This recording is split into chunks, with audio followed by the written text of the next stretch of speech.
C'est dans la nuit de ce lundi 25 mars que le Togo est passé de la 4e à la 5e République.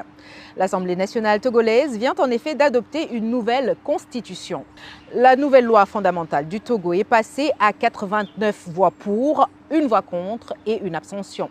Selon ce texte, le président de la République sera désormais élu par les députés de l'Assemblée nationale et non plus directement par le peuple à travers un suffrage universel. La présente loi de révision constitutionnelle induira le passage de notre pays à une 5e République avec une nouvelle image de la vie politique nationale au sein de laquelle l'Assemblée nationale et le Sénat jouent un rôle très important. Désormais, le président de la République sera élu pour un mandat de 6 ans.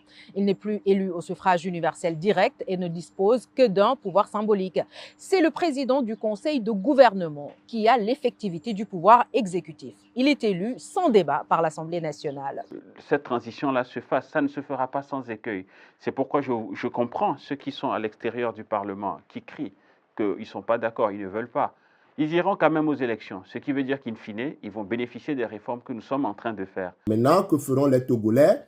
Eh bien, il faut le dire, l'heure n'est pas à la résignation, mais plutôt à la résistance. Les Togolais sont nombreux, impuissants à décrier cette nouvelle constitution sur la toile. La population est appelée aux urnes dans une vingtaine de jours pour les législatives et les régionales.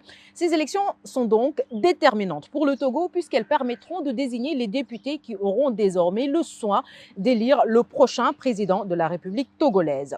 2350 candidatures ont été validées pour les 113 sièges en jeu.